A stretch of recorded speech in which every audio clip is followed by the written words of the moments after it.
নমস্কার, আমি মৌমিতা।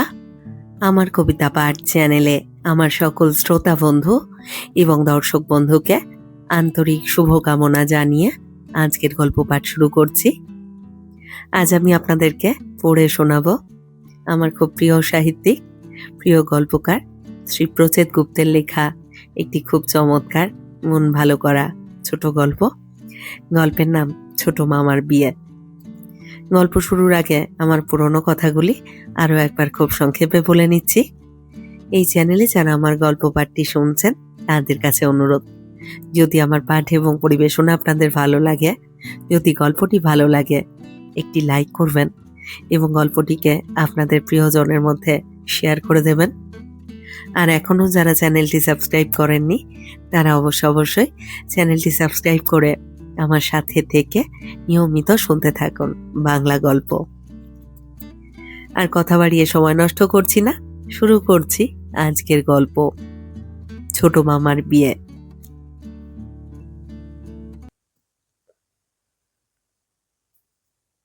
ছোট মামার বউ ভাত। বাড়িতে হুলুস্থুলু হচ্ছে। হবেই তো, নতুন মামি দারুণ হয়েছে। সবাই খুব খুশি। কেবল ছোট মামার মুখ সকাল থেকে থমথমে। শুধু থমথমে নয়, তার সঙ্গে কেমন যেন উদাস উদাস। এটা একটা অদ্ভুত কম্বিনেশন। থমথমে মুখের সঙ্গে গম্ভীর রাগ বিরক্তি যেতে পারে, কিন্তু উদাস ভাব কিছুতেই যায় না। ছোট মামার গেছে। কঠিন চোয়ালের পাশে সংসার, মায়ার খেলা, টাইপ ঢুলু ঢুলু চোখ। একসময় নতুন পায়জামা, নতুন স্যান্ডো গেঞ্জি পরে ল্যাপটপ বগল দাপা করে ছাদে চলে গেল। চিলেকোঠার ঘরে খিল তুলল। ছোট মামার কি হয়েছে? মা, মেজমাসি, মেজো কাকিমা, বড় মামি, ছোড়দি, মঞ্জু আন্টি, মানাদি, বুড়ি পিসিকে দেখছি মাঝে মধ্যেই নিচু গলায় গুজগুজ ফুসফুস করছে। আমাদের দেখলেই চুপ করে যাচ্ছে। মনে হয় আমরা ছোট বলে আমাদের কাছে কিছু লুকোনো হচ্ছে। ঝিঙ্কুদি বলল, ছোট মামার নিশ্চয়ই কোনো অ্যাডাল্ট প্রবলেম হয়েছে, বুঝেছিস? মল্টু বলল, অ্যাডাল্ট প্রবলেমটা আবার কি? বড় সমস্যা? ঝিঙ্কুদি মেজমাসির মেয়ে, ক্লাস 12-এর পরীক্ষা দিয়েছে। সব ব্যাপারে পাকা পাকা ভাব। বিয়ে বাড়ির নিয়ম হলো শাড়ি পরলেই মেয়েদের খানিকটা পাকা হতে হয়। ঝিঙ্কুদি শাড়ি পরেছে, তার পাকামি আরো বেড়েছে। চান্স পেলেই আমার আর ভোল্টোর উপরে মাতব্বরি ফলাচ্ছে। ঝিঙ্কুতির থেকে বয়সে যে আমরা বিরাট ছোট এমন নয়। আমার এবার ক্লাস 10 হয়েছে। মেজো কাকার ছেলে ভোল্টো 8 পেরুবে। ঝিঙ্কুতি গম্ভীর গলায় বলল, হাঁদার মতো কথা বলিস না। অ্যাডাল্ট প্রবলেম মানে বড় সমস্যা নয়। অ্যাডাল্ট প্রবলেম মানে হচ্ছে বড়দের সমস্যা। এটা বোঝার মতো বয়স তোদের এখনো হয়নি। আমি গেলেই ওরা বলে দেবে আমি যাচ্ছি না, তাই বলছে না। ডাহা মিথ্যে কথা। খানিক আগে দোতলায় মেজমাসি আর মায়ের ফিসফিসানি শুনতে গিয়ে ঝিঙ্কুতি ধমক খেয়েছে। আমি নিজের চোখে দেখেছি। নতুন মামি বাড়াবাড়ি ধরনের সুন্দরী। বিয়ের দিন আত্মীয়রা কেউ কেউ সন্দেহ করেছিল বেনারসি গয়নাগাটি ফুলের মুকুট পরে আছে বলেই মেয়েকে বেশি সুন্দর লাগছে। তারপর চড়া মেকআপ আর ঝলমলে আলোর কারিকুরি। ঘটনা কিন্তু মোটেও তা নয়। বাড়ির নর্মাল সাজেও দেখা গেছে নতুন মামি সুন্দরী। এর মধ্যে আবার একটা মজার ব্যাপারও হয়েছে। কে মেয়ে পছন্দ করেছে তা নিয়ে কম্পিটিশন শুরু হয়েছে। সবাই ক্রেডিট নিতে চায়। আমি যতদূর জানি পাত্রীর খোঁজ এনেছিল ফুলদি, আমার বড় পিসির বড় মেয়ে। খুব বুদ্ধি। বছরখানেক হলো কলেজে চাকরি পেয়েছে, কিন্তু দিদিমণি টাইপ গম্ভীর নয়, বরং উল্টোটা। আত্মীয়দের মধ্যে হাসি ঠাট্টায় 1 নম্বর। সব সময় আসর জমিয়ে রাখে। ছোট মামার বিয়ের ব্যাপারে সে খুবই লাফালাফি ঝাঁপাঝাঁপি করেছে। সেই প্রথম নতুন মামিমার খোঁজ আনে। মাকে ফটো এনে দেখায়। মা দাদু দিদাকে খবর দেয়। একদিন আড়াল থেকে শুনি মা ফুলদিকে বলছে, সত্যি রে, তুই না থাকলে কি যে হতো ফুল, গজার বিয়েটাই হতো না। গজা, গজা ছোট মামার ডাক নাম। ছোট মামা এই নাম পছন্দ করে না, প্রেস্টিজে লাগে। লাগবারই কথা, একজন কম্পিউটার ইঞ্জিনিয়ারের নাম হবে গজা। বারণ করা সত্ত্বেও মা, মাসি, কাকি, জেঠিরা শুনতেই চায় না, গজা গজাই করে। যাই হোক, ফুলদি সেদিন হেসে মাকে বলেছিল, এই বিয়ের ব্যাপারে আমাকে তো থাকতেই হতো, এরপরেই তো আমার টান। ফুলদির বয়সও ছোট মামারই কাছাকাছি, দুজনে বন্ধুর মতো। নতুন মামির খবর যে ফুলদি এনেছিল, সেই কথা এখন আর কেউ মনে রাখতেই চাইছে না। যেমন আমার দিদা, একসঙ্গে ডবল পান খান। তিনি পান মুখে দিয়ে বিয়েবাড়ির 1 তলা 3 তলা করছেন, আর সবাইকে ডেকে ডেকে বলছেন, দেখেছ ছেলের জন্য কেমন মেয়ে এনেছি, গজা নিজে পছন্দ করলে এমন হতো, গেচুর মাথা হতো, আমি নিশ্চিত একটা পেতনি ধরে আনতো। আমার ছেলেকে তো আমি জানি, ভাগ্যিস মেয়ে পছন্দের ব্যাপারটা নিজের কন্ট্রোলে রেখেছিলাম। এসব বলতে বলতে দিদা এমন তাল জ্ঞান হারিয়ে ফেলেছেন যে নতুন বউকে পর্যন্ত কথাটা বলে বসলেন। সে বেচারি বিষম টিসম খেয়ে একাকার কাণ্ড। শুধু সুন্দর নয়, লেখাপড়াতেও নতুন মামি দুর্দান্ত। ফিজিক্স না কেমিস্ট্রি নিয়ে গবেষণা করছে। লেখাপড়ার কৃতিত্ব নিচ্ছেন আমার দাদু, তার মুখে সব সময়ই পাইপ। ডাক্তারের বারণে পাইপে তামাক বা আগুন কিছুই থাকে না, তবু দাদু অদৃশ্য ধোঁয়া ছাড়েন। মাঝে মধ্যে মুখের সামনে হাত নেড়ে সেই ধোঁয়া সরিয়েও দেন। তিনি বলছেন, মেয়ে খোঁজার সময় আমি শুধু একটা কথাই বলেছিলাম, বাপু, মেয়েকে লেখাপড়াটা জানতে হবে। শুধু ফর্সা রং আর চুলের ঢাল থাকলেই এই বাড়িতে ঢোকার পারমিশন মিলবে না, পেটে বিদ্যে চাই। ওজাকে বললাম, এই কর্ম তোমার নয় বাপু, তুমি পারবে না। ছেলে মানুষটা বাইরে রূপ দেখে ভুল করে বসে, সুতরাং বাড়ির ছোট বৌমাটি কে হবে সেটা আমার হাতেই থাকুক। এখন বৌমা গর্বে বুক ভরে যাচ্ছে। এই যদি গজা নিজের বউ নিজে বাঁচতো, তাহলে নির্ঘাত বিয়ে ফেল কাউকে ধরে আনতো।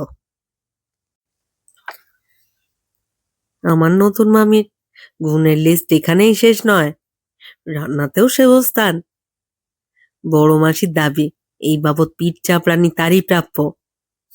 মেশো বাইরে চাকরি করবার কারণে মেয়ে দেখার কোয়ার্টার ফাইনাল, সেমিফাইনালে বড় মাসি থাকতে পারেননি, সরাসরি ফাইনালে এসে টিমে জয়েন করতে হয়েছে। কাঁদো কাঁদো মুখে ঠোঁট ফুলিয়ে বললেন, সবই তো করে ফেলেছ দেখছি, মজার বউ পছন্দ করবার ব্যাপারে আমার তো কোনো কন্ট্রিবিউশনই রইল না, কেন যে চাই ছুটে এলাম। ফুলদি অভিমানী বড় মাসিকে ম্যানেজ করলো, ছাদে নিয়ে গিয়ে বলল, কে বলেছে মেয়ে বাছাইতে তোমার কোনো কন্ট্রিবিউশন থাকবে না? অবশ্যই থাকবে। তুমি ফাইনাল টকের দিন মেয়েকে রান্না দিয়ে অ্যাটাক করবে, ওই পেপারটা এখনো কেউ টাচ করেনি। বড় মাসি খুশি হয়ে একগাল হেসে বললেন, সত্যি? রান্নার কথা কেউ জিজ্ঞেস করেনি? ফুলদি নিচু গলায় বলল, না, কেউ করেনি, মনে হয় রূপ দেখে ভুলে গেছে। তুমি করবে। যতদূর শুনেছি ওই মেয়ে চচ্চড়িতে খুব উইক, তুমি চচ্চড়ি দিয়ে ধরে ফেলবে, ফেল করলেই মেয়ে বাতিল। নতুন মামি ফাইনালের দিন চচ্চড়ি পরীক্ষাতেও সম্মানের সঙ্গে পাশ করেছে। তাই বড় মাসির দাবি মেয়ে তারই পছন্দ করা। এতজনের পছন্দের পরেও ছোট মামার মুখ থমথমে কেন? উত্তর পেলাম বিকেলে। ভল্টু সব জানতে পেরেছে। তার কাছ থেকে শুনে আমার গায়ের লোম খাড়া হয়ে গেল, কান গরম হলো, বুকের ভেতর শুরু হলো দোকপুকানি। বাপরে, এ তো সত্যি অ্যাডাল্ট কাণ্ড। দুপুরে খেয়ে দিয়ে ভল্টু শুয়েছিল তিনতলার ঘরে। মেজো কাকিমা তাকে জানিয়েছেন দুপুরে 1 ঘন্টা না ঘুমোলে কান টেনে ছিঁড়ে ফেলা হবে। ভল্টু তাই ঘাপটি মেরে খাটের ধারে চাদর মুড়ি দিয়ে পড়েছিল। কখন 1 ঘন্টা কাটে তারই অপেক্ষা। পাশেই মা, মেজো কাকিমা, মঞ্জুদি ফিসফিস করে গল্প করছিল। বিয়ে বাড়ির এটাই নিয়ম, মহিলা মহলে গল্প থামে না। সেই গল্প থেকে মারাত্মক ঘটনাটা জেনে ফেলেছে ভল্টু। জেনে চাদরের তলায় দর দর করে ঘামতে থাকে। দাদু দিদা বিয়ের কথা পারতে ছোট মামা তাদের নাকি জানিয়েছিল সে একটা মেয়েকে ভালোবাসে, তাকেই বিয়ে করতে চায়। ছোট ছেলের কথা শুনে দাদু দিদা ক্ষেপে আগুন। দাদু স্নান বন্ধ করে দিলেন, দিদা বন্ধ করলেন খাওয়া। দুটো মিলে যাকে বলে নাওয়া খাওয়া স্টপ। তাদের নাকি বহুদিনের ইচ্ছে ছোট ছেলের বউ তারা নিজেরাই পছন্দ করে আনবে। ছোট মামা তাদের বলল, তোমরা অন্তত অন্তত মেয়েটাকে একবার দেখো, মেয়ে খারাপ নয়। দাদু বললেন, খারাপ ভালোর দরকার নেই, তুমি বরং দুটো রেলের টিকিট কেটে দাও, আমরা কাশি গিয়ে ঘর ভাড়া করে সেটেল করি। তুমি বাড়িতে তোমার পছন্দ করা বউ নিয়ে সেটেল করো। হঠাৎ ছোট মামা রাগে দুঃখে হাল ছাড়লেন। দাদু দিদাও পাত্রী খুঁজতে শুরু করলেন। দুদিনের মধ্যে কাগজের বিজ্ঞাপন থেকে নতুন মামিমার খবর নিয়ে এলো ফুল দিয়ে, সঙ্গে একেবারে ফটো। সেই ফটো দেখে দাদু দিদা কুপোকাত। তারপর নানা প্রক্রিয়ায় বিয়ে ফাইনাল হলো। সেই নতুন মামি বাড়িতে এসেছে। আর সেই কারণেই নাকি ছোট মামার মুখ বেজার, মন খারাপ। নিজের ভালোবাসার মেয়েকে বিয়ে করতে পারেনি বলে দুঃখে বুকটা ফেটে যাচ্ছে। প্যান্ডেলের কোনায় দাঁড়িয়ে ছোট মামার বুক ফেটে যাওয়ার কথা বলে ভল্টু ফোঁস করে এমন একটা দীর্ঘশ্বাস ফেললো যে আমি চমকে গেলাম। ভল্টু বলল, চমকাস না, সেদিন দুপুরবেলা টিভি দেখছিলাম, বাবা মা বেরিয়ে গেল, আমিও ফট করে কার্টুন চ্যানেল থেকে সিনেমায় ঢুকে পড়লাম। প্রেম দিয়েছ মন দাওনি সিনেমাটা চলছিল, সেখানে হিরোর এইরকমই একটা দীর্ঘশ্বাস আছে। লাভ কেস ফেল করলে এইরকমই হয়। ছোট মামার জন্য মনটা খারাপ হলো। আমার বিয়ে বাড়ির হইচইতে ভুলেও গেলাম। তারও পরে বিরাট একটা উত্তেজনার ব্যাপার হলো। খবর পেলাম ফুলসজ্জার খাটের তলায় টেপ রেকর্ডার লাগানো হয়েছে। রাতে ছোট মামা আর নতুন মামি যা যা বলবে সব টেপে ধরা পড়বে। পরদিন সকালে ব্রেকফাস্ট টেবিলে বড়তে সরিয়ে দিয়ে নতুন বর বউয়ের সামনে সেই টেপ চালানো হবে। এর জন্য ফুলসজ্জার টিম হয়েছে, আর সেই টিমের ক্যাপ্টেন ফুলদি নিজে। টিমে ঝিঙ্কুদিও আছে। আমি আর ভল্টু টিমে ঢোকবার জন্য ঝিঙ্কুদির কাছে খুব কাকতি মিনতি করলাম। ঝিঙ্কুদি চোখ পাকিয়ে বলল, ইস, খুব শখ না, চড় খাবি একটা? এটা একটা অ্যাডাল্ট মজা। ফুলসজ্জার রাতে কি হয় জানিস? ভল্টু বলল, কি হয়? ঝিঙ্কুদি হেসে বলল, ইয়ে হয়, যা ভাগ, ফাজিল কোথাকারে। রাতে মুখ শুকিয়ে চলে গেল। আমরা থাকলাম পরদিন সকালে। ব্রেকফাস্ট টেবিলে লুচি আলুর দম আর বোঁদে দেওয়া হয়েছে। মা মাসি কাকা কাকিমারা কিভাবে যেন ঘটনা আঁচ করতে পেরে মুখ টিপে হেসে নিজেরাই সরে গেছেন। আমি আর ভল্টু গিয়ে লুকিয়েছি দরজার আড়ালে। ছোট মামা নতুন মামিমার সামনে ফুলদি টেপ বের করে সুইচ টিপল। আমরা দম বন্ধ করলাম। এবারে অ্যাডাল্ট মজা শুরু হবে। ছোট মামার গলা ভেসে উঠল, উফ, অনেক হয়েছে, অনেক হয়েছে, আর অ্যাক্টিং করতে পারবো না। এরকম একটা আনন্দের দিনে সারাক্ষণ মুখ শুকিয়ে থাকা কি চারটিখানি কথা? টানা নাটক করে চলেছি সেই বিয়ে ঠিক হওয়ার পর থেকেই। বিয়ের জন্য যে অভিনেতা হতে হবে জানা ছিল না। এবার নতুন মামির গলা, ফুলের জন্যই তো সব হলো। মেয়েটার বুদ্ধি আছে বটে। কেমন প্ল্যান করে আমার বাবা মাকে দিয়ে কাগজে বিজ্ঞাপনটা করালো বলো। ওদের বুঝতেও দেয়নি। তারপরই ফটো নিয়ে সেই রবিবারই ছুটলো। এমনকি চচ্চড়ি নিয়েও প্রশ্ন আসছে সেটাও বলে দিয়েছিল। কেউ ধরতেই পারেনি আমি সেই মেয়ে। ছোট মামা কেমন যেন আধো আধো গলায় বলল, শুধু ফুলের প্ল্যানই দেখলে? আর আমি বুঝি কেউ নই? কেমন সম্বন্ধ হলো, প্রেমও হলো, সেটা দেখলে না? নতুন মামির হাসির আওয়াজ, তুমি একটা ভিতর ডিম। পুরো দড়ির উপরে খেলা হলো। একটু এদিক ওদিক হলেই ধপাস করে পড়তাম। ছোট মামা এবার জড়ানো গলায় বলল, আমি আমি ভীতু? তবে দেখো, এবারে দেখো আমি কেমন সাহসী। এরপরে চকাশ করে একটা আওয়াজ হলো। তারপর সব চুপ। আমি ভুরু কুঁচকে ভুলটুকে ফিসফিস করে বললাম, ওটা ওটা কিসের আওয়াজ হলো? ভুলটু গম্ভীর গলায় বলল, বুঝতে পারছি না। ঘরের ভেতর থেকে ফুলদিকে ছোট মামা তাড়া করেছে। ফুলদি হাসতে হাসতে টেবিল ঘিরে দৌড়চ্ছে। আর নতুন মামি বসে আছে মুখে দু হাত চাপা দিয়ে। মনে হয় কোনো কারণে লজ্জা পেয়েছে। মুখ দেখা না গেলেও তাকে ভারী সুন্দর লাগছে।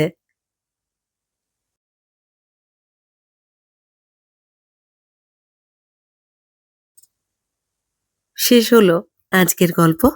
শ্রীপ্রচেত গুপ্তের লেখা ছোট গল্প ছোট মামার বিয়ে। কেমন লাগলো আজকের গল্পটি? কেমন লাগছে আমার পাঠ এবং পরিবেশনা? আপনারা যারা এই চ্যানেলে আমার পুরো গল্প পাঠটি শুনলেন তাদেরকে জানাই আমার আন্তরিক ধন্যবাদ। আপনারা অবশ্যই কমেন্ট বক্সে আপনাদের মতামত আমাকে লিখে জানান। আপনাদের মতামত আমার কাছে অত্যন্ত মূল্যবান। আপনাদের মতামত আমার এগিয়ে চলার অনুপ্রেরণা। অপেক্ষায় রইলাম আপনাদের মতামতের। সবাই খুব ভালো থাকুন, সাথে থাকুন। ফিরে আসছি খুব শীঘ্র নতুন গল্প নিয়ে।